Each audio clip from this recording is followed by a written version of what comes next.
Such a delight to be with you, and so grateful for my friend Brian Cosby, pastor, Reverend Dr. Author, for having me here. And I'm excited for the lineup of all these other talks, and I'm sorry that I won't be here for all of them because I have to get back tomorrow and get my sermon done so I can preach at my congregation on Sunday morning. But I would travel far and wide to be with people who want to think about the Scottish Reformation and its legacy, and especially people foolish enough to come and listen to a man talk about the subject of his doctoral dissertation. That is very dangerous. I won't give you the dissertation so much as biography, and I can almost guarantee you more than you ever wanted to know about John Witherspoon. Some of you have heard of him, many of you have not, and those who have, probably just a few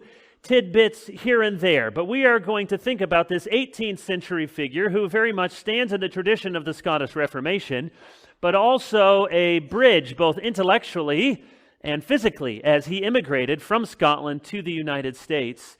And we'll hear more about that in these minutes together. On Friday, June 28, 1776, momentous year for this country, the New Jersey delegation arrived at the Continental Congress in Philadelphia. A week earlier, the Provincial Congress of New Jersey had empowered their delegates to join with the other colonies, quote, in the most vigorous measures for supporting the just rights and liberties of America, and gave them permission, if necessary, quote, to join with them in declaring the United Colonies independent of Great Britain.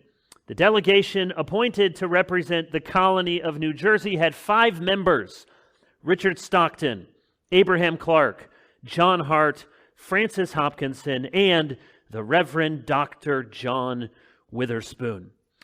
On July 1st, a draft statement declaring independence was brought before the Congress.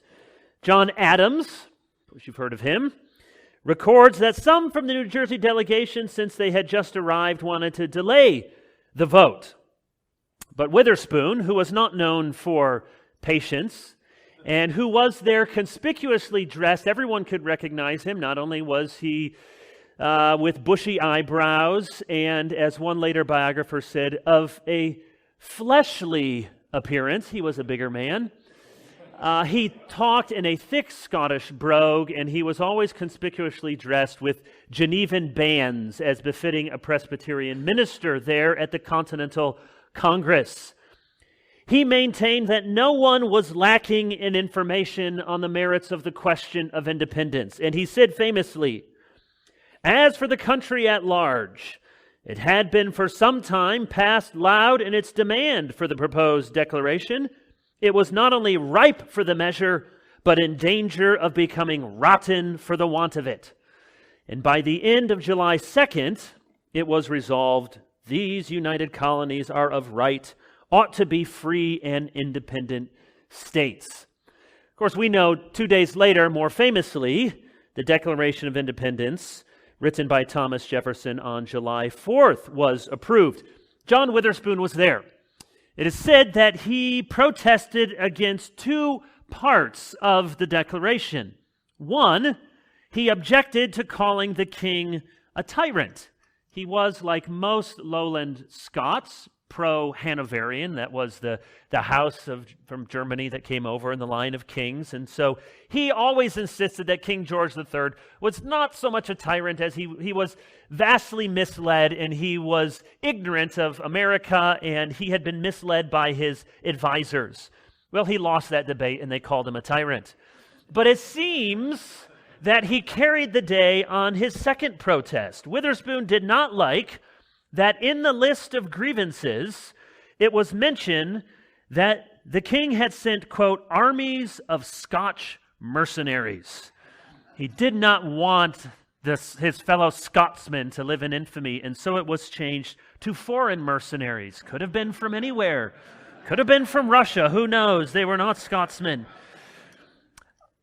July 4th, 1776, 56 men from all 13 colonies agreed to Jefferson's document, and John Witherspoon was one of them, a Scotsman an evangelical, a Calvinist, a confessional Presbyterian, and famously the only clergyman to sign the Declaration of Independence. He is indeed one of our forgotten founding fathers.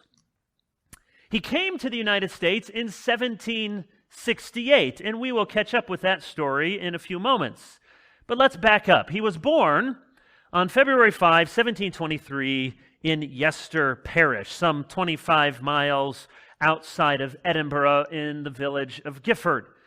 He came from clergy on both sides of his family. On his mother's side, he could claim direct lineage descendant from John Knox himself. And his father was a pastor in the kirk, James Witherspoon, who served at Yester Parish from 1720 to his death in 1759. This village, which he was born, Gifford, was a small town. Most towns were in Scotland, 500 people. And not unlike many other small towns in Scotland, there was a church, there was a manse, there was a patron.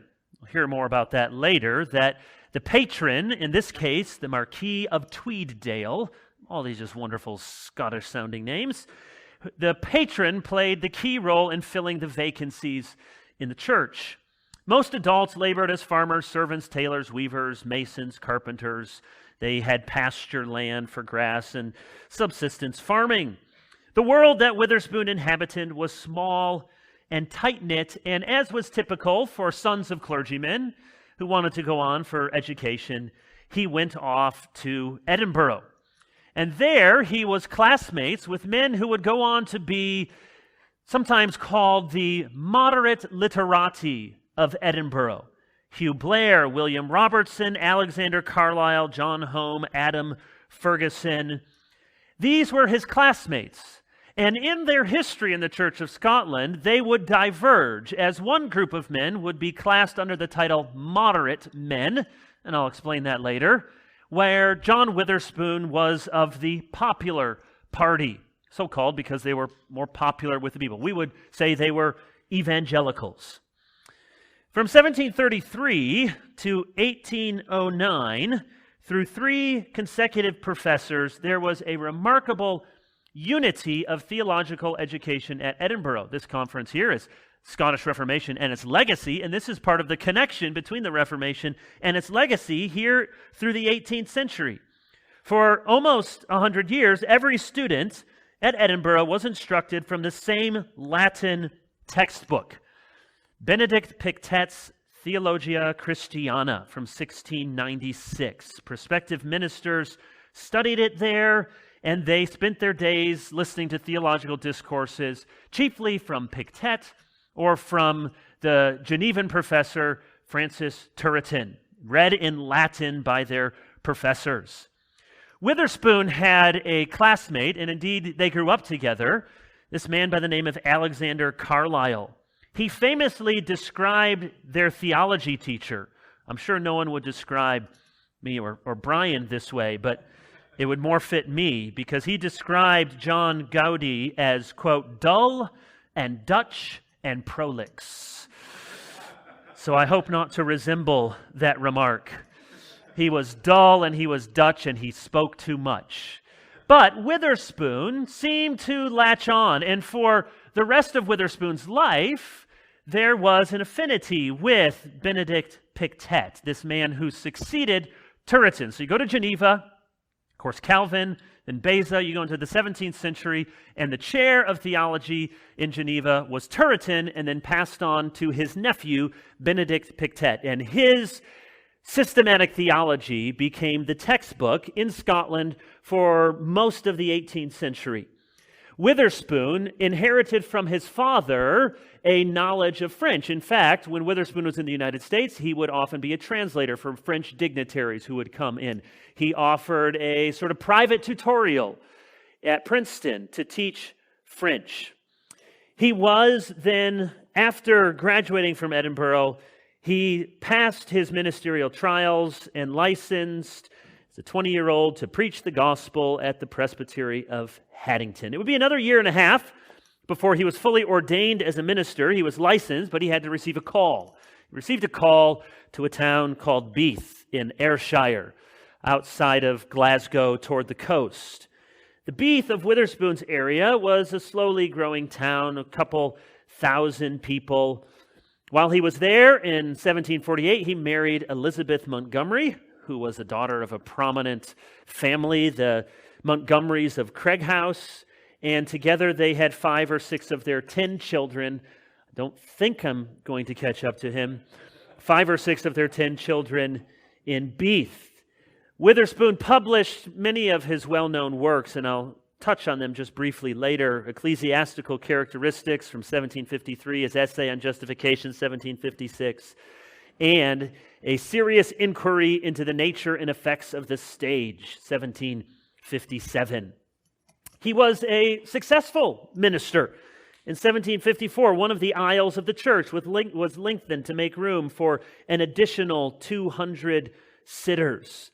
So he was there and preached at Beath for the better part of a decade. He was a popular, effective preacher, making up in diligence and clarity what he may have lacked in rhetorical ability. There are differing opinions on what he was like as a preacher. At his funeral sermon, his friend, John Rogers, said, Witherspoon's, quote, principal merit appeared in the pulpit. Though not fervent and animated, he always had a solemn, affecting, and was an instructive preacher. Ashbel Green, who was one of Witherspoon's students and went on to be instrumental in founding a Princeton seminary, said that Witherspoon rarely exhibited any movement in the pulpit and had a very low voice. There were basically 2 ways that you would preach in 18th century Scotland, either from reading a manuscript. Some would do sort of extempore, but not very many, either reading a manuscript or what Witherspoon did, which was to memorize his manuscript word for word and then preach it by rote, by memory. It seems that the reason Witherspoon, this is an interesting story, well, for me, I'm sure it will be for you, the reason he tried to keep his emotions under wraps had to do with what we would call probably a nervous breakdown that he had as a young man. As a young minister, Witherspoon led a group of militia volunteers from Beath, intent on fighting for King George and joining the royal forces at Stirling. So this is in 1745, 1746. There's what's called the Young Pretender. So he was one of the heirs to the throne who had been hidden away as a young man over in France, and he was Catholic, and he was coming up through the Highlands because they were still sympathetic to this line of kings. And so as he came down, it often pit the more sympathetic to Episcopalianism and Catholic in the Highlands with the lowlanders in Edinburgh and Glasgow who are more sympathetic to the English crown and pit them against. So he went out, led a group of militia volunteers to fight against the Young Pretender and his army. Witherspoon, along with his swordsman called a beadle, and 10 other civilians and 5 men from the Edinburgh volunteers were captured. And on January 25, he was imprisoned in the Doon Castle near Stirling. Actually, I should have double-checked. I'm pretty sure this is true, that Monty Python and the Holy Grail, you remember when they're talking, you daffy English candidates with the French there? That's the castle. That's the Doon Castle at Stirling where that is filmed. So he was imprisoned there for a matter of weeks, but it seemed to have had a scarring effect on him. Several of the prisoners escaped using a rope of tied blankets. I mean, there should be a movie. I don't know why no one's made a movie of John Witherspoon's life. But as he saw more than one man fall and become seriously injured when the rope of blankets broke, and knowing himself to be, as we said, somewhat fleshly, he decided to forego any heroic departures, and he waited out, which was a few weeks. But he suffered from, today probably would say, post-traumatic stress syndrome. For the rest of his life, following this capture on the battlefield, he suffered from, as one biographer put it, a peculiar affection of his nerves, which always overcame him when he allowed himself to feel very fervently on any subject. And so, as a result, he tried to keep a strict restraint on his emotions in the pulpit. Then in 1757, he moved from Beath to Paisley. Paisley was at that time a booming manufacturing town. And what do you think they made at Paisley? Well, they did as most of Glasgow did at that time. They were into textiles, clothing. I should have worn my tie that has Paisleys on it. Where do we get the Paisley from? Well, so-called because that pattern came from Paisley, Scotland. He ministered there from 1757 to 1768, just 6.5 miles west of Glasgow. It was becoming this major manufacturing center. In 1791, this is long after he left, it would have quadrupled in size to just under 25,000 people, and over the next 40 years, the combined population of the abbey and the town would be 57,000, which in late 18th century, early 19th century Scotland is a very big town. Witherspoon's church in Paisley had room for 1,300 worshipers. Before you say, he was the original Big Eva. There he was. 1,300 worshipers. It was called Laigh, L-A-I-G-H, Low Church, so named because of its geographic position in town. In one of the many sad ironies in history, I mentioned earlier, Witherspoon was a chief opponent of the stage. There was a scandalous event. One of his classmates from earlier, John Home, he was a minister, and this minister had written a stage play. I mean, this was scandalous. You don't go to the play, let alone to have one of your Kirk ministers write the thing. And so it was very controversial on that day whether or not you could go to the theater.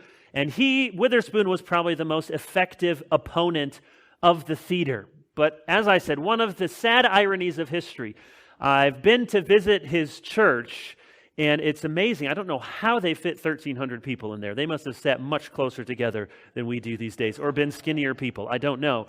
But that church still exists, and it has been turned into a community theater in the town of Paisley. Like the 12 years in Beath, Witherspoon's 11 years in Paisley proved to be pastorally and personally fruitful. He wrote a practical treatise on regeneration in 1764, which John Newton later called the best popular work on regeneration he knew of. Actually, I'm working with Westminster Seminary Press to republish, will come out next year, his treatise on justification and his treatise on regeneration, and provide some academic footnotes and introduction to it, but they're really very readable. He's a very clear preacher, very clear writer. It's not dense philosophy like a Jonathan Edwards. It's very readable even today, and he was well thought of as both a preacher, a controversialist, and a writer in his day. Witherspoon also received calls from various churches, and this tells you something about the international flavor of the Reformed movement. So he's in Scotland. He received a call to a church in Dublin, Dundee, which is northern Scotland, and Rotterdam in the Netherlands, prompting the town leaders to intervene in an effort to keep their pastor.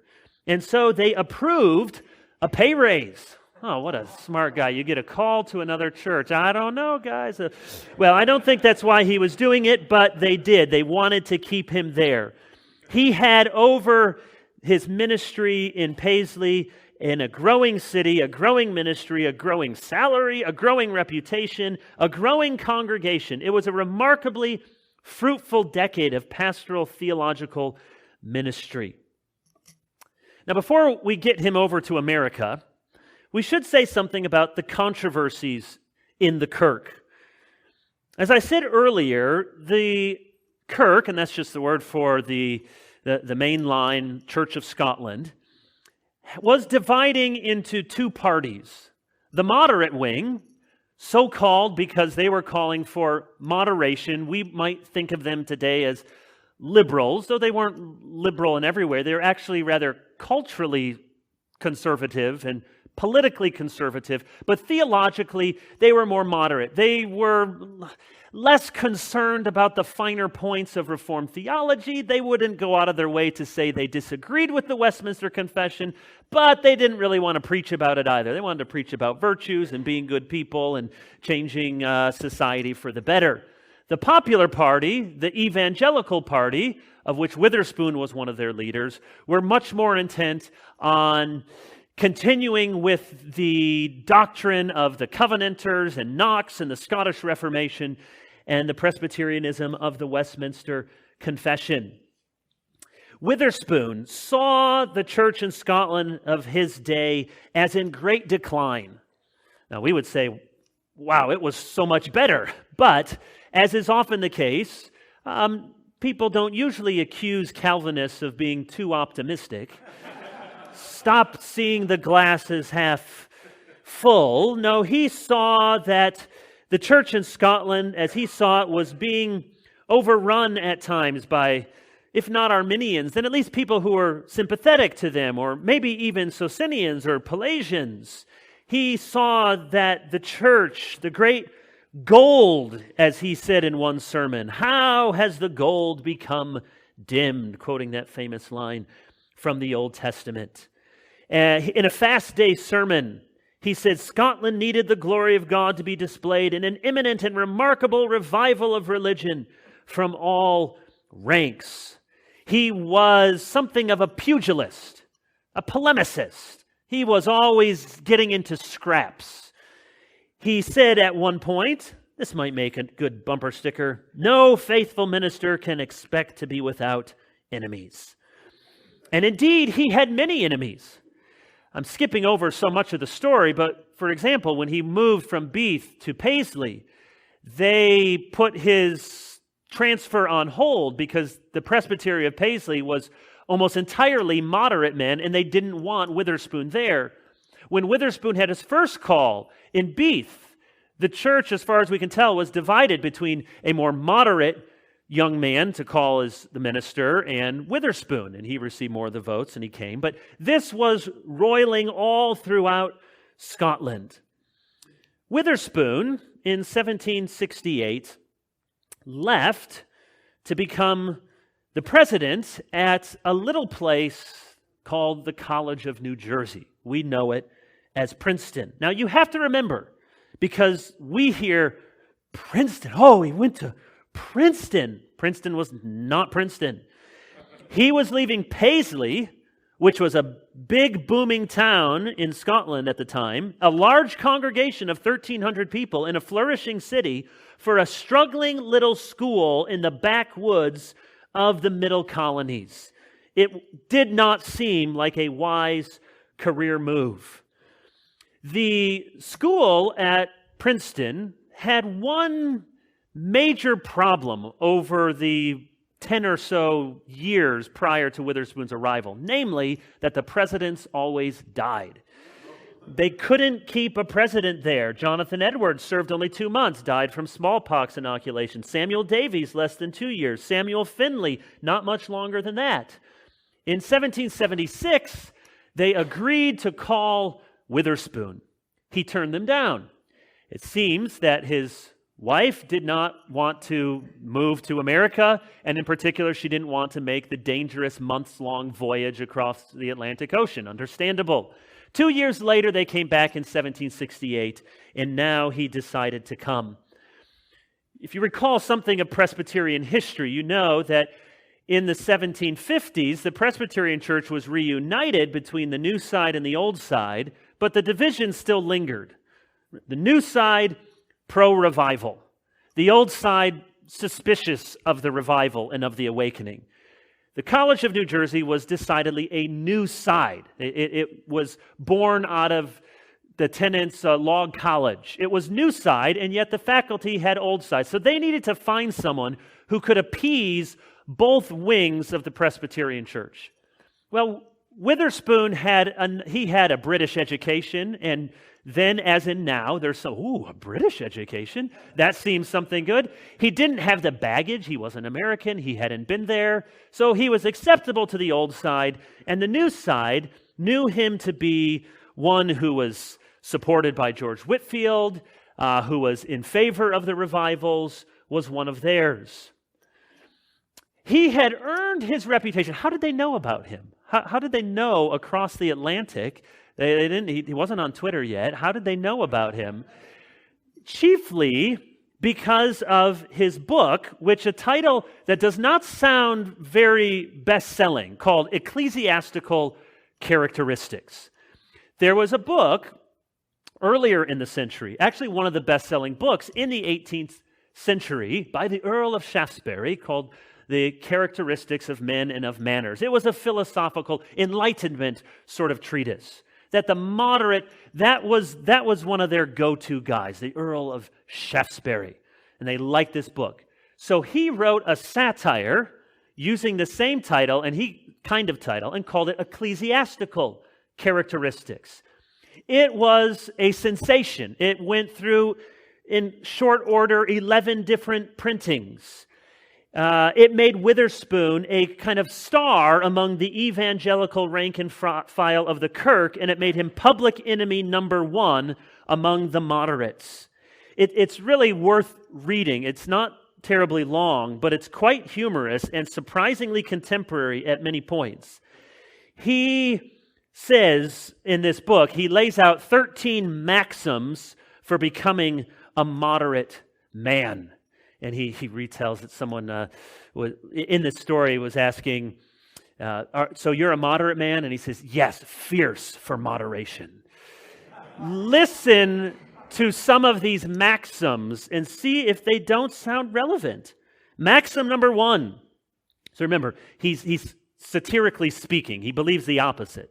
Maxim 1, all ecclesiastical persons of whatever rank, whether principals of colleges, professors of divinity, ministers, or probationers that are suspected of heresy, are to be esteemed men of great genius, vast learning, uncommon worth, and are to be supported and protected.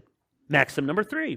I won't read all of them, but 3. It is necessary part of the character of a moderate man never to speak of the confession of faith, but with a sneer, to give sly hints that he does not thoroughly believe it, and to make the word orthodoxy a term of contempt and reproach.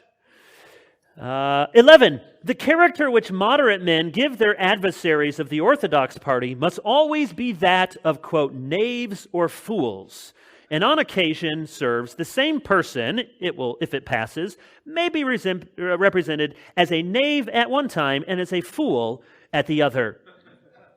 He goes on, and most famously, this is worth reading, it's a couple paragraphs, but he has a mock statement of faith called the Athenian Creed. And it was very much modeled on many of the things that, for example, Francis Hutcheson had written, who is one of the professors in the Leading Lights, and the Earl of Shaftesbury, whom I mentioned earlier. Here's his Athenian Creed. I believe in the beauty and comely proportions of Dame Nature, and in almighty Fate, her only parent and guardian. For it hath been most graciously obliged, blessed be its name, to make us all very good. I believe that the universe is a huge machine wound up from everlasting by necessity, and consisting of an infinite number of links and chains, each in a progressive motion toward the zenith of perfection. I believe that there is no ill in the universe, nor any such thing as virtue absolutely considered, that those things vulgarly called sins are only errors in judgment, foils to be set off by the beauty of nature, patches to adorn her face, that the whole race of intelligent beings, even the devils themselves, if there are any, shall finally be happy, so that Judas Iscariot is by this time a glorified saint, and it is good for him that he hath been born. In sum, I believe in the divinity of Lord Shaftesbury, the saintship of Marcus Antonius, the perspicuity and sublimity of Aristotle, the perpetual duration of Mr. Hutcheson's works, notwithstanding their present tendency to oblivion. Amen. So you can see why even his opponents had to admit, yeah, it's pretty good. He wrote it anonymously, but it was rather clear who wrote it, and later it came out that he did. When he was accused, how could a minister write such a satirical piece? He said, quote, "A satire that does not bite is good for nothing." He was not the only one. You think of the age of Pope and Swift. There were many people on both sides who used satire to make their point. But it was this work, chiefly ecclesiastical characteristics, that gave Witherspoon his fame all the way across the Atlantic, that they said, we like him, let's get him over here. And so he set sail for America. On Sunday, August 7, 1768, the ship Peggy reached Philadelphia after a 12-week voyage. And how about this for a wonderful bit of Presbyterian providence? The first man to greet him in America on the docks in Philadelphia was Andrew Hodge, whose grandson Charles would leave his own mark on Princeton. So a little bit about Witherspoon at Princeton, and then we'll wrap up with some lessons that we can draw. As the president of Princeton, Witherspoon was responsible for, well, almost everything. Raising funds, recruiting students, furnishing the library, teaching classes, and amazingly, he was, in almost all of this, successful. The College of New Jersey was at a very low point when he came. They were low on funds, they were low on students. It was really an open question whether this would continue. He is credited with coining the word campus to speak of a college. Use that with reference to what was really just Nassau Hall. It was one place, and sometimes Princeton was called Nassau Hall because it consisted of that one building. In Witherspoon's day, the student dorms, the classrooms, the dining hall, the library, and the chapel were all in that Nassau Hall. Students had to wake up at 5 a.m., had chapel at 6, then an hour of study, then breakfast, then recitation at 9, study until 1, then dinner, then more recitation and study, 5 p.m. prayers, supper at 8, bedtime at 9. And after relaying that schedule, one scholar says, quote, "A regimen, I'm sure, similar to that conducted by Princeton students today." I don't think so. He had the reputation of being a fine teacher. Some found him boring, some found him invigorating, and he was a firm disciplinarian. He wrote on an increasingly array of subjects. While he was in Scotland, of course, he was mainly a minister. When he came to America, he also preached every week and was something of a pastor at the student parish, we might call it, there at Princeton. So he continued to preach, but he was now an academic, a university president. And he read widely and he wrote widely on all manner of things. He wrote on slavery. In some ways, we might say that John Witherspoon was enlightened for his time. He baptized a runaway slave when he was a minister in Beath. He argued that, quote, "It is very doubtful whether any original cause of servitude can be defended." He argued that slavery should be slowly eliminated. But we also have to say that on a personal level, it is recorded in his will, in his possession when he died, 2 slaves. And so if you haven't already, and in some parts there's a statue of Witherspoon in D.C., one in Princeton, one in Glasgow. If they haven't come down, sadly they probably will. He wrote on marriage, a very fine book on marriage. He says, "Marriage is a relation expressly founded upon the necessity of caring for children and must be so conducted as to ascertain the property of the offspring and to promise the most assiduous, prudent, and extensive care." Later, he says this about the marriage relationship. "If authority and superiority be given to the man, it should be used with so much gentleness and love so as to make it a state of great equality as possible." He also wrote a book on parenting, which is full of pithy advice. For example, the best exercise in the world for children is to let them romp and jump about as soon as they are able according to their own fancy. Oh, that sounds good, no helicopter parent there. He says about disciplining your children, quote, "There is not a more disgusting sight than the impotent rage of a parent who has no authority." He says, nothing can be more weak and foolish or more destructive of authority than when children are noisy and in ill humor to give them a promise of something to appease them. Well, I wouldn't know how to parent if I didn't have that at my disposal. If you will be quiet, I will give you so much candy later. How about this line, which is really wise? Let it always be seen to your children that you are more displeased at their sin than at their folly. Later, nothing is more destructive of authority than frequent disputes and chiding upon small matters. He wrote on the free market. He was a proponent of free market capitalism.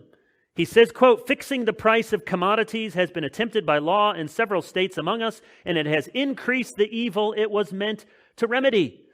In fact, Alexander Hamilton, you know, the guy with the musical, he at one point wrote to Witherspoon asking his advice on financial matters. Witherspoon did not believe in paper money. He was firm on everything needed to be anchored to gold or silver or specie. He was a Renaissance man, we might call. He wrote on many things and lectured on many things. And he left his mark, not only in the Declaration, as we saw, he signed the Articles of Confederation, he helped ratify the Constitution in the state of New Jersey, he held a seat in the legislature in New Jersey, he served on 126 committees on the Continental Congress during 6 years. That's how we know he was really a Presbyterian. All the committees. There's a famous list of all of the statesmen that came from Princeton under his tutelage. And remember, Princeton is a very small place. So they knew him. They heard him. We're talking about 50, 60, up to later 100 students. So this is not a massive university. This is your personal mentor, teacher, disciplinarian. A list of his Princeton graduates under Witherspoon include 12 members of the Continental Congress, 5 delegates to the Constitutional Convention, 1 U.S. President, James Madison, 1 Vice President, Aaron Burr, 49 representatives, 28 senators, 3 Supreme Court justices, 8 district judges, 1 Secretary of State, 3 attorneys general, and 2 foreign ministers. His most famous student, of course, is James Madison. James Madison opted to stay an extra year at Princeton to study personally with Witherspoon. And many have argued, and I agreed with them, that from Witherspoon, Madison imbibed something of a Calvinist anthropology, which shows up in his framing of the Constitution. And for example, in famous Federalist Paper 51. See if this doesn't have something of a Calvinist anthropology at the heart of it. Here's Madison in Federalist 51. The great security against a gradual concentration of the several powers of government consists in giving to those who administer each department the necessary constitutional means and personal motives to resist encroachments of the others. The provision for defense must in this, as in all cases, be made commensurate to the danger. Ambition must be made to counteract ambition. It may be a reflection of human nature, Madison writes, that such devices should be necessary to control the abuses of government. But what is government itself but the greatest of all reflections on human nature? If men were angels, no government would be necessary. If angels were to govern men, neither external nor internal controls on government would be necessary. In framing a government which is to be administered by men over men, the great difficulty lies in this. You must first enable the government to control the governed, and in the next place, oblige the government to control itself. A dependence on the people is no doubt the primary control of the government, but experience has taught mankind the necessity of auxiliary precautions. In other words, he says, government is a reflection of human nature, and government must be frustrated by itself. Whenever people say, government's in gridlock, the Founding Fathers say, that's what we wanted. We want a government to be able to make it harder for them to do things. I'm not here to make, you can come to your own political conclusions, but it is certainly the case that the founding fathers, and John Witherspoon was one of them, there's really two different ways.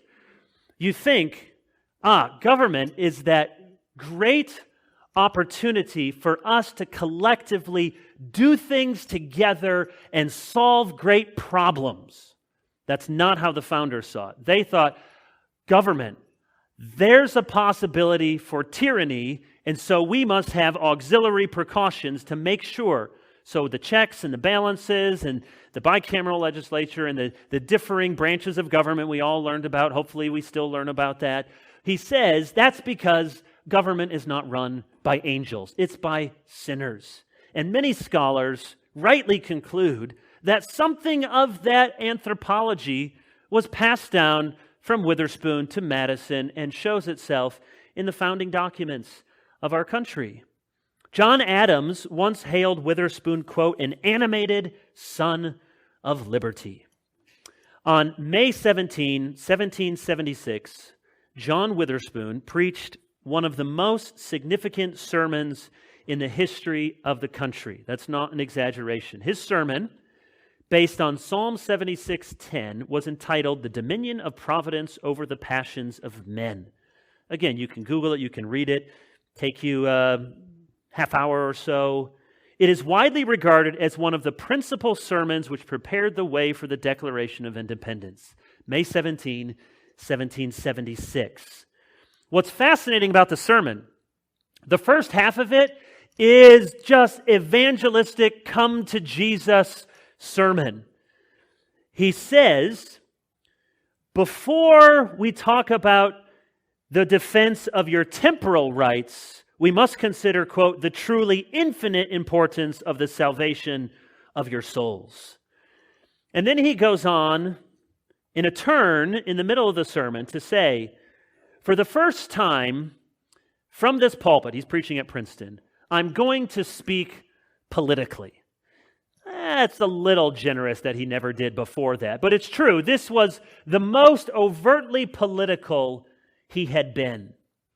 He said, quote, there is not a single instance in history in which civil liberty was lost and religious liberty preserved. If therefore we yield up our temporal property, we at the same time will deliver the conscience into bondage. Very much the same sort of Presbyterian ideas of the liberty of conscience. And so he turned his energies towards supporting the revolution. There's a famous line, 1778, Witherspoon's old classmate in Scotland, Adam Ferguson, referred to North America, quote, as 1,200 miles of territory occupied by 300,000 people, of which there are 150,000 with Johnny Witherspoon at their head. A bit of an exaggeration, but we'll take it. In 1783, a British officer said that Dr. Witherspoon perhaps had not a less share in the revolution than Washington himself. He poisons the minds of his young students and sends them throughout the continent. As much as Witherspoon was kept at arm's length by the power brokers in the church in Scotland, he was fully embraced by those same sorts of people on the political side in America. As I mentioned, Alexander Hamilton asked Witherspoon for advice on a proper provision for public debt and public credit. Thomas Jefferson was on good terms with Witherspoon. George Washington and Witherspoon knew each other. He was, as John Adams said, a son of liberty, a pastor, a preacher, and at least from the American side of the pond, a patriot. So, what can we say in conclusion as our time is very nearly up? Let me just mention one reason we cannot do what Witherspoon did, and then a few things that served him in ministry. Lest we think, what we need is another Witherspoon. More Calvinist Presbyterians writing foundational documents for countries. Well, that would be nice. But before we are too optimistic, we have to remember the unique situation. Even though many of the founding fathers were not evangelical Christians, they weren't. Some of them were not Christians of any kind. Nonetheless, they all agreed with this basic logic. If a republic is to flourish, it must have virtue, and if there is to be virtue, there is to be religion, and the only religion they entertained was Christianity. Jefferson and Franklin may not have been evangelical Christians, but they were drinking from the same fountain of classical republicanism, Lockean liberalism, and basic Christian convictions about providence and about human nature. Now, we need to be fair. We could criticize Witherspoon. One, he wrote on a wide array of issues, and to be fair, he wasn't always, he had more breadth than depth at times. Later in life, he ventured an article on Isaac Newton, and it was widely panned by the scientific community that he didn't quite understand what he was talking about. And we might also criticize Witherspoon that he did lose sight somewhat of Princeton being an engine of training up ministers. That's why he came. But he did turn his energies to the Republic at large. Now, he still was a key figure, and I've skipped over the history of how he really was the key figure in the establishment of the National Presbyterian Church in 1789. He preached the first sermon at the opening of the First General Assembly. So he didn't leave ecclesiastical matters behind, but it's true, his interests were divided. But there are three convictions that served him well. I got about 30 seconds on each of these. One, he was served well by his conviction that he would not stay out of the fray. Now, he was too easily goaded. On a few occasions, his anger got the best of him. He was more biting than he needed to be. But on the whole, God used him because he was willing to throw himself right into the mix. He did not sit on the sidelines. He did not lack for self-confidence. He lost his first wife in 1789. He remarried in 1791. And I don't suggest any emulate this, but he was 68. He married a widow named Ann Dill, who was 24. It was quite the scandal. He was criticized, 68, 24, and he retorted, "I neither give advice nor do I take any." Another famous line, someone came, he moved about a mile away to a farm he called Tusculum. And there's a college by that name, right? Is it Alabama? Hence named for Witherspoon's descendants coming down, and that's where it gets its name. And someone came and said, "I don't see any flowers in your garden." He said, "No, ma'am, no flowers in my garden, none in my sermons either." So he wasn't afraid to enter the fray. Second, he was of a doctrinal mind without being of a party spirit. That is to say, he was firmly Calvinist, Reformed, Presbyterian, but he was very happy to work with others who were of a basic evangelical bent. He said one time about Wesley, basically, that he thought his heart was better than his head. Arminianism was about a bridge too far. Catholics certainly were. But among basic, if you were Anglican, if you were Baptist, if you were Presbyterian, if you were basically of an evangelical spirit, he was happy to consider you a sincere lover of Christ. He said it was time, quote, "for the sincere lovers of Christ of every denomination to join together in opposition to open enemies and treacherous friends." And then finally, he never wavered from his belief in the all-encompassing providence and sovereignty of God. I just close with this illustration from his life. He wrote so much about the providence and sovereignty of God. On Christmas Day, 1784, John Witherspoon received the news that his youngest daughter, recently married, very recently a mother, had died. She had just been a mother for a week. She had been married for a little over a year. And on Christmas, the festivities were put to a quick halt as news of his daughter's death came to him. Shortly after, he commenced a series of sermons on, quote, "the doctrine and duty of submission to the will of God," all founded on Luke 22:42. You know that verse? "Father, if thou be willing, remove this cup from me. Nevertheless, not my will, but thine be done." He preached on that verse for 16 consecutive sermons. No doubt working out something of his own grief. 16 sermons on that one verse, not my will, but yours be done.